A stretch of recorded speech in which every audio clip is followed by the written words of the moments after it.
So 30 seconds of context. I'm an old guy. I've been at this for a long time. I woke up, seems like it was during the Vietnam War, thinking that we needed to integrate behavioral health into primary care. And there has been so much progress around that. And in this state in particular, just as you heard, there's something that's formally, institutionally taking place. There's a tidal change. And you probably just rolled out of bed and got a cup of coffee and showed up this morning, but you're part of something that's really important. And from my perspective of a person who believes that the disciplines within the behavioral health workforce have something exquisitely valuable to offer the health of people in our state and our nation and on the planet. Your being here is a milestone for me. This is a very important event. Social workers, we have a behavioral workforce that consists of a lot of disciplines. We've got psychiatrists, we've got psych NPs, we've got psychologists, we've got family NPs, we've got family docs, pediatricians, general internists. We've got a whole range of psychologists from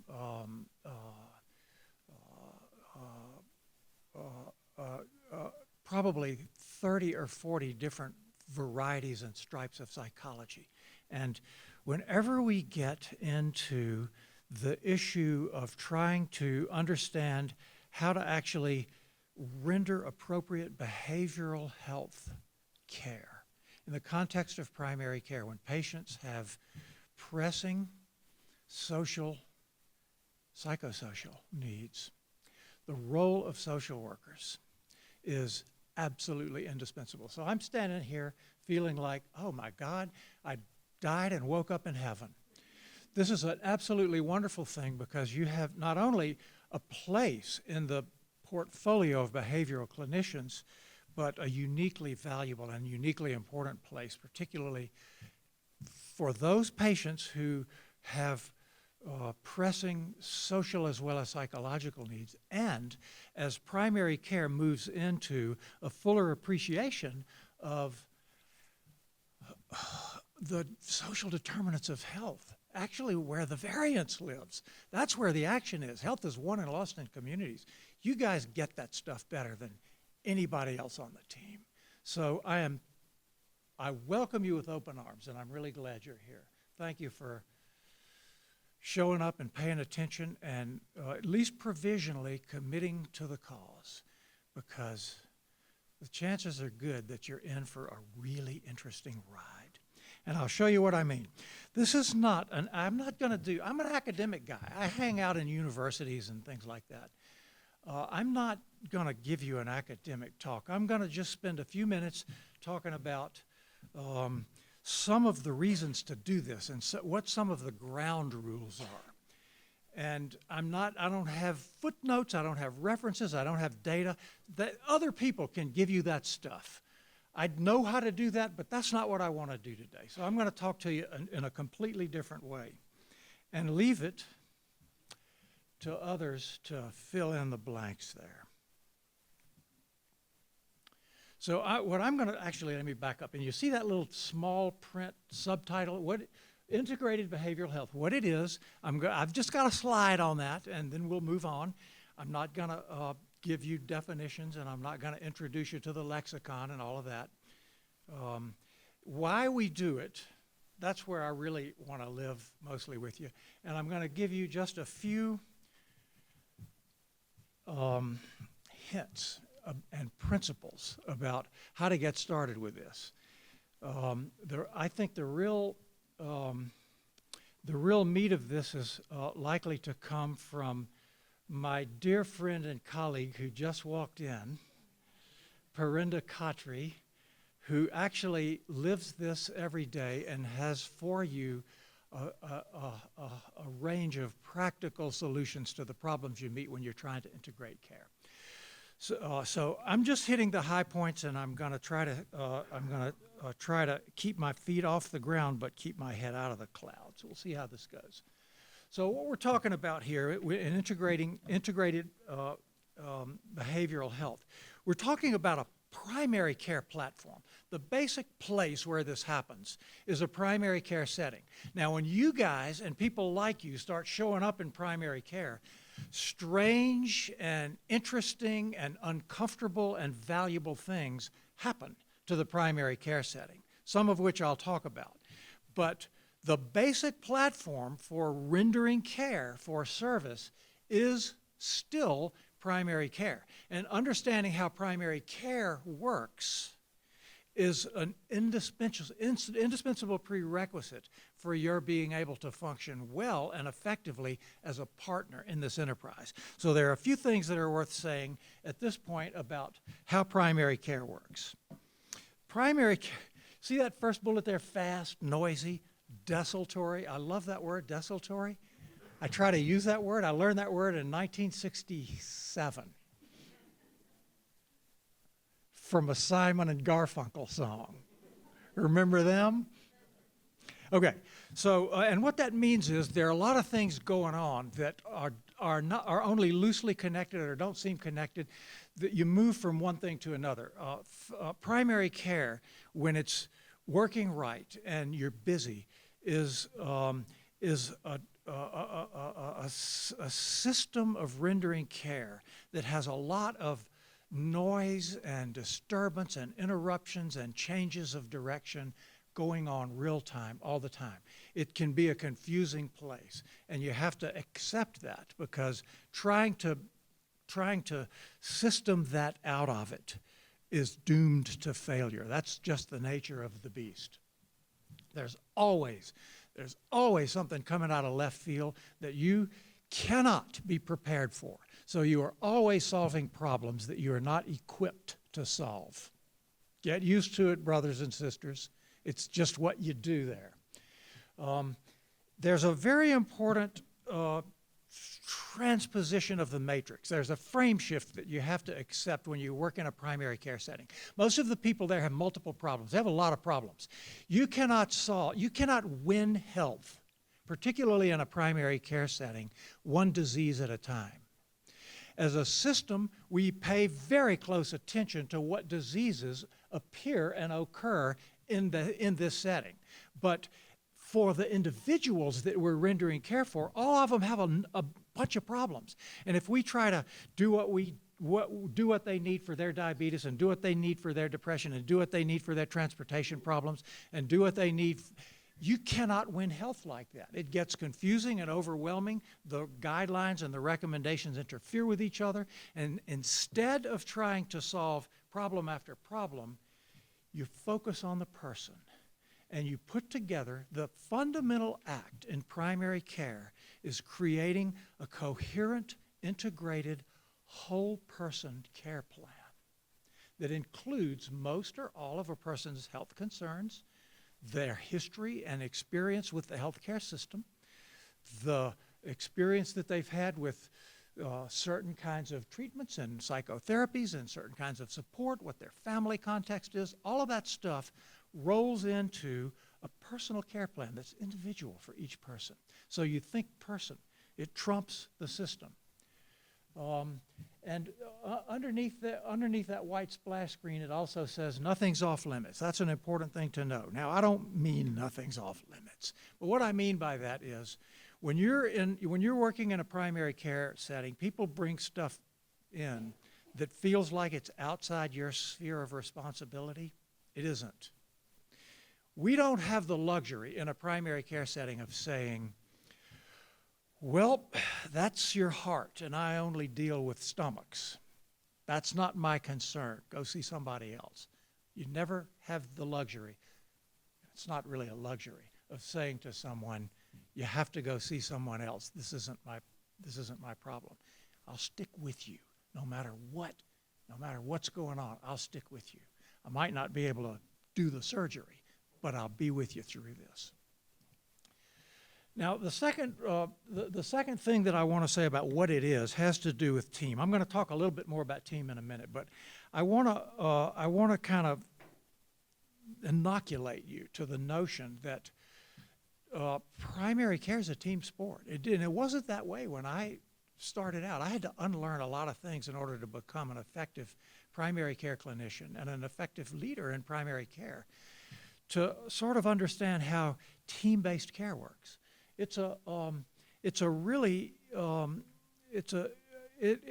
have reached the point in terms of the assurance we have from our data and experience that primary care cannot be effective unless it's practiced as a team.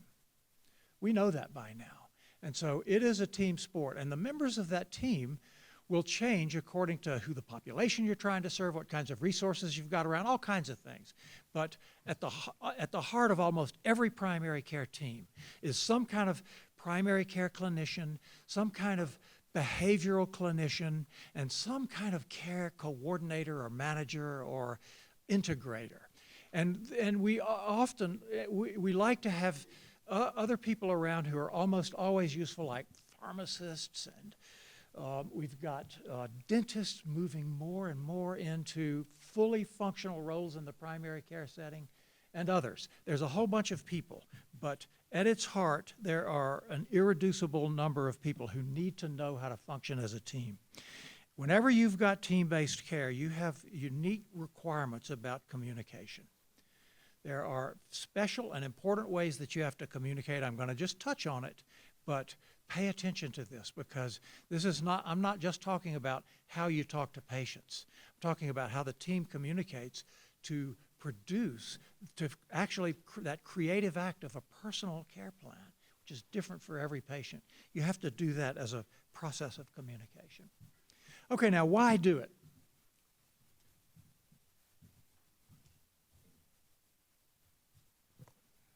The main reason to do it is because it's fun.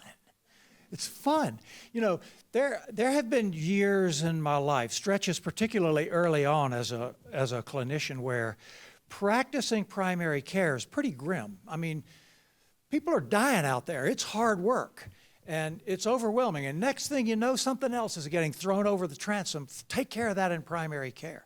The demands escalate. The requirements become more particular and more difficult to meet, and people burn out. Clinicians of every stripe burn out, but clinicians in primary care burn out. Practicing in the context of a team integrated care is fun. It is one of the surest ways to restore joy to practice. I'm going to talk a little bit more about that in a second, but let me leave it there. If you were to ask me, Frank, what is the fundamental problem with our healthcare system right now? Well, actually, that's become more complicated. Here's what I used to say. I used to say, fragmentation. We've gotten so hyper-specialized that there's no heart, there's no center to medicine. It's so fragmented, well, fragmented is as far as I need to take that concept.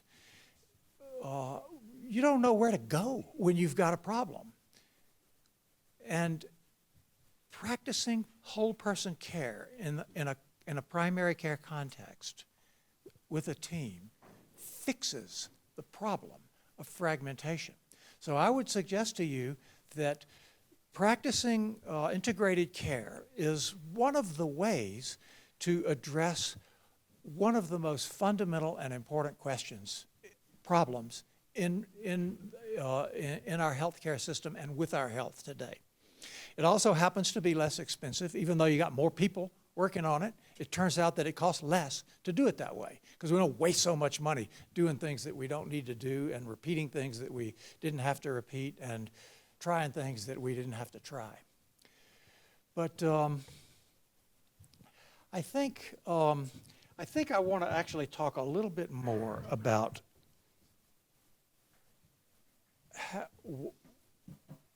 what I consider the reason that people start doing this and they won't stop. It's an irreversible process.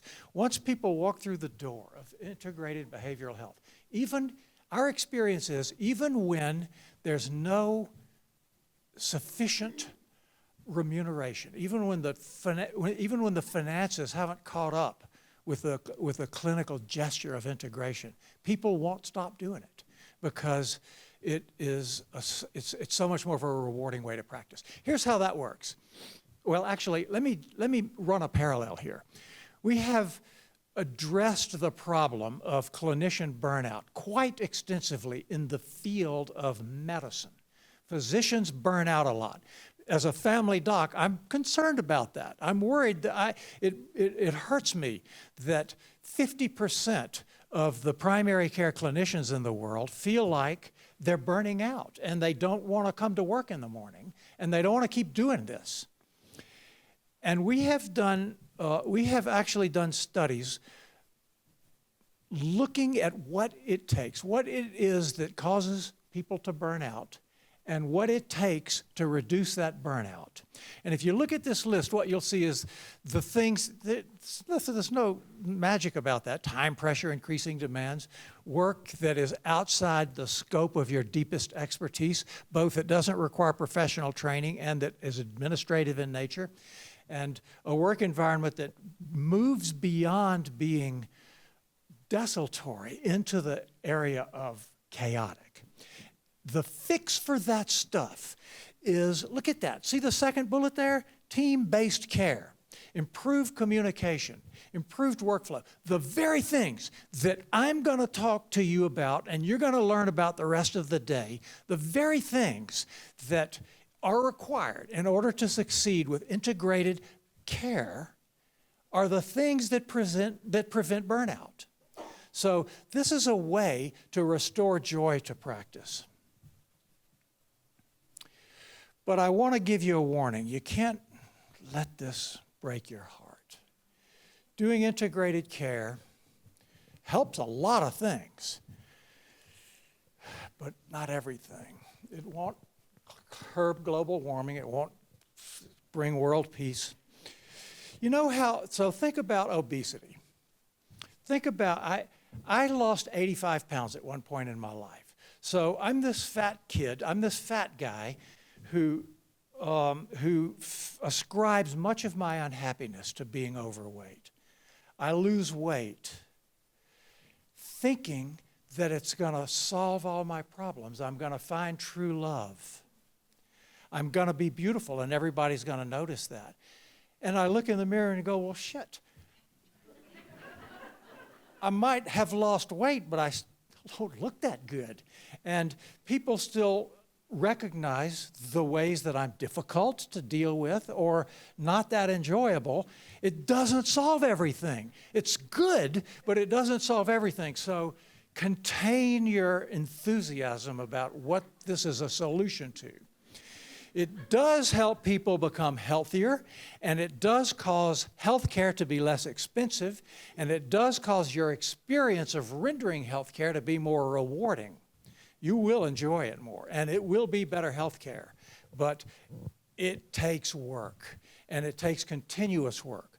One of the things that I expect that you'll hear from Perinda is that once you start doing this, you can't ever stop.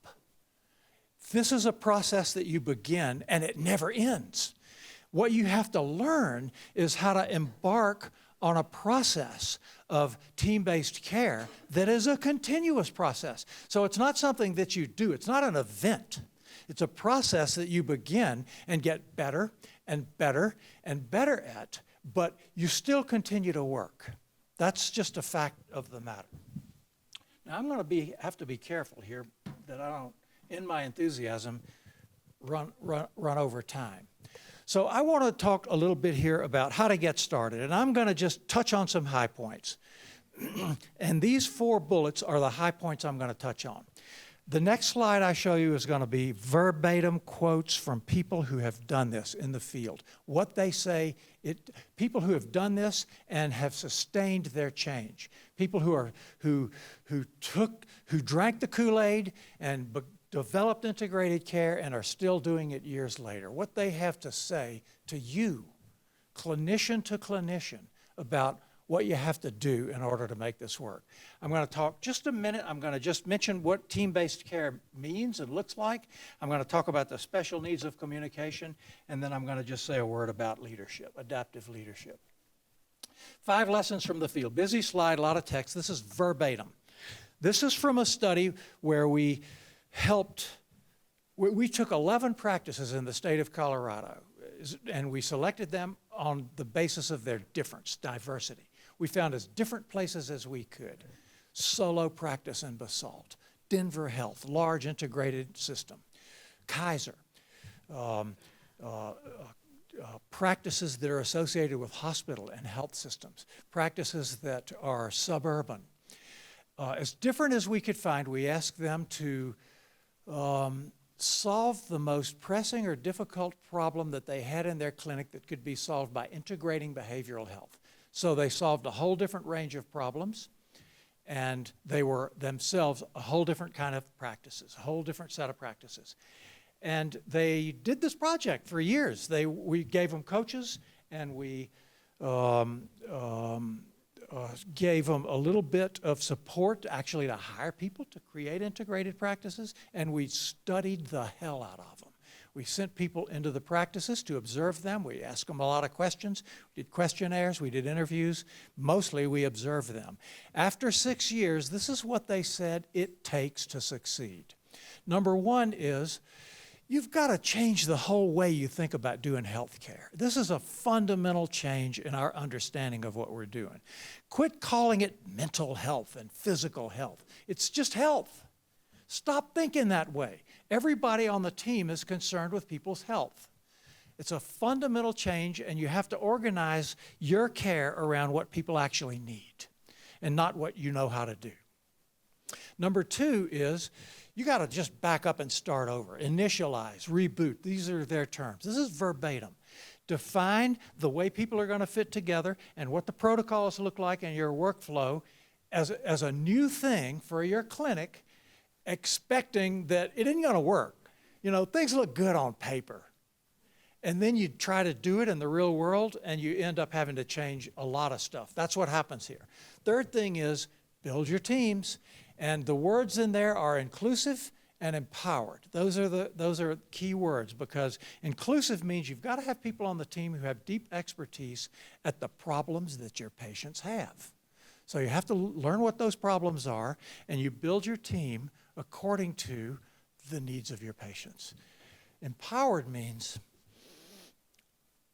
the members of the team need to be fully vested, fully authorized to act within the limits of their authority and nothing less.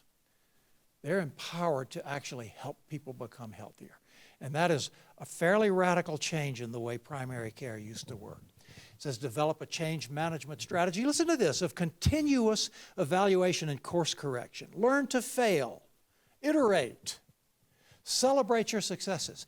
You're going to try stuff. You're trying stuff all the time, and a lot of it doesn't work. Maybe even most of it doesn't work. Doesn't matter. Learn what you can from that failure and try a better thing next time. Keep trying. Iterate. It's an iterative process. And the last thing builds on that, targeted data collection. The whole game is measurement.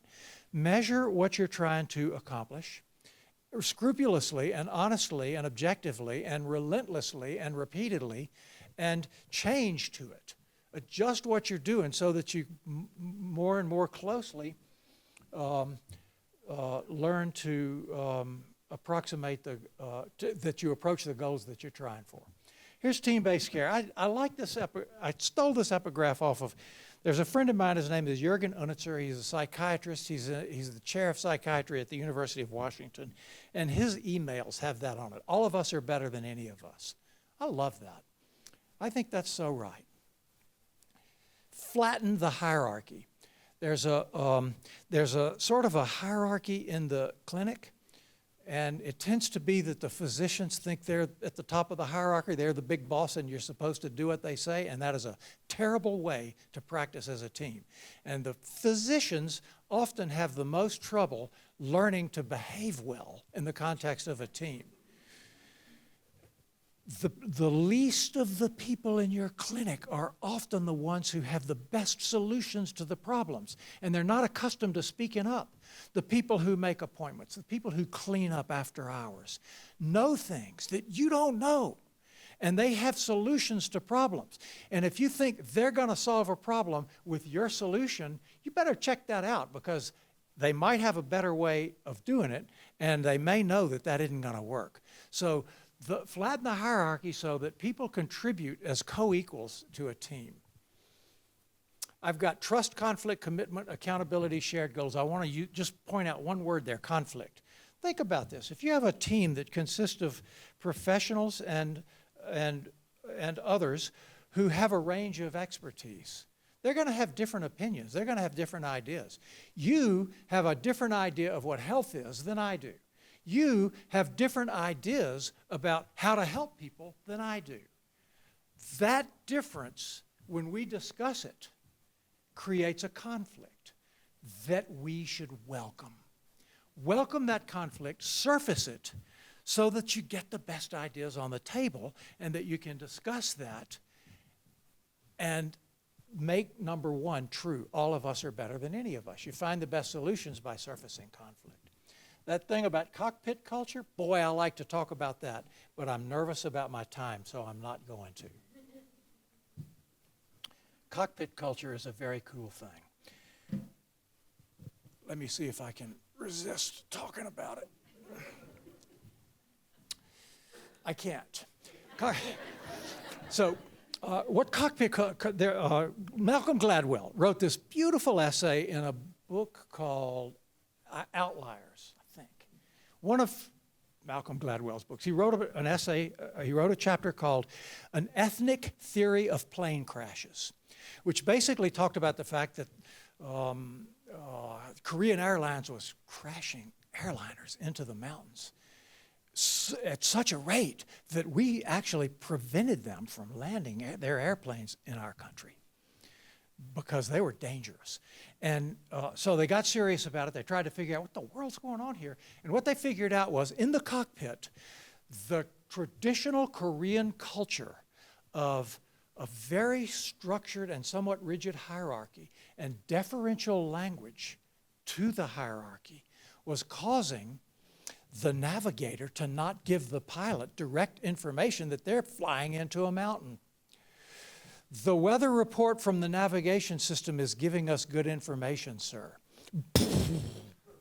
So what they had to do was transform the general culture, which is fine, which is acceptable, which is a culture that is beautiful and valuable, but not appropriate in a cockpit, not appropriate in a clinic. Flatten the hierarchy, first names, common language. Speak what you know immediately. Do not let emergency information go unacknowledged and acted on.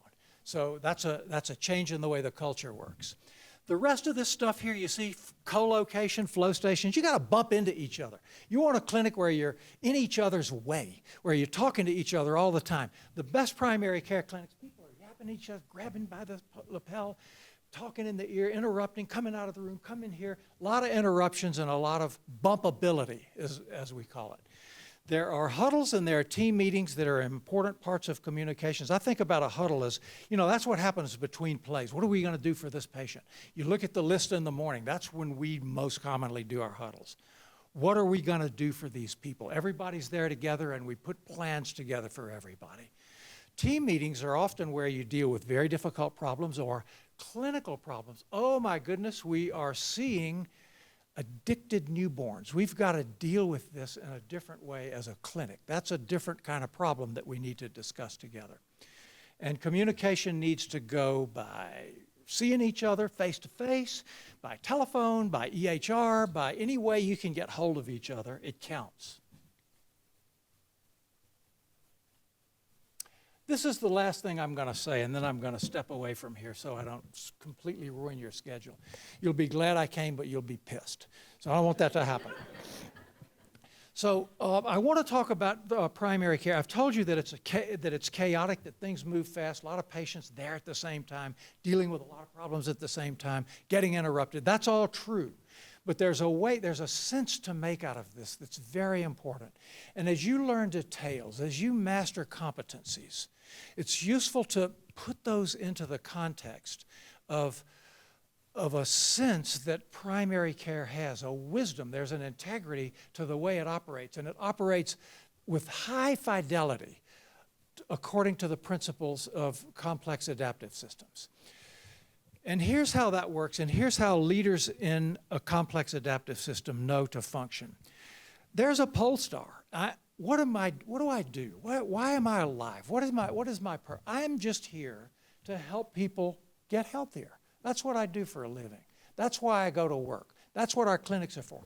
We're here to help people be a little healthier. We have particular ways that we do that, but that's what we're here for.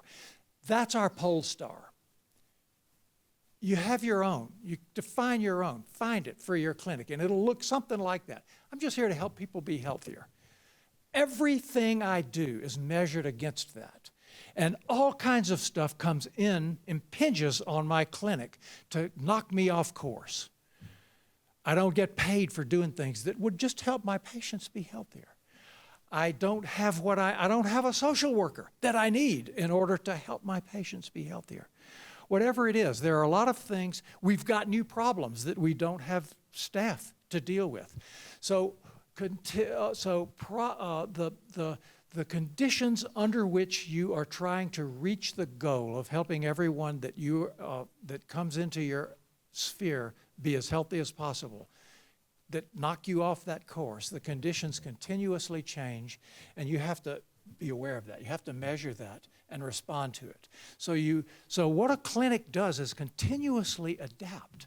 It looks like chaos, but if you float above that and look at the sense of it, what is going on in a well-functioning primary care clinic is continuous adjustment so that you can reach your pole star. You're trying to adjust to the conditions that are changing so that you stay on course. And what that looks like is a lot of chaos if you don't know how to make sense of that. So there's the question: how do we adjust this personal care plan to account for this thing that just happened that we didn't know this is even what the visit was going to be about? It's always a beta version of what you want to be doing. You're always trying stuff. This might work. Let's see what happens. So you set your pole star, you measure how you're doing, and you've got to be really cold and really serious about that. And you adjust, you respond to your measurement that shows that the spirit is willing, but the flesh is weak. You're off the mark. You need to make an adjustment. I mean, that's a real adjustment. You need to do something different. Just because you just learned how to do something and now you're comfortable with it, you don't get to keep doing that. You have to change continuously. And the surprise is, it turns out to be really fun. You know, you've heard this business about change fatigue. There's no such thing as change fatigue. When you're doing the right kind of change, that's what we do continuously all the time. I'm going to make sure that you've got slides and you can look at complex adaptive leadership, but I'm not going to talk about that. For one thing, Perenda knows more about complex adaptive leadership in her little finger than pretty much all of us in the room, and I expect she'll cover that. For another, you can read this and you'll help them get a copy of the slides. So that's it for me. Thank y'all for being here. You're saving the world.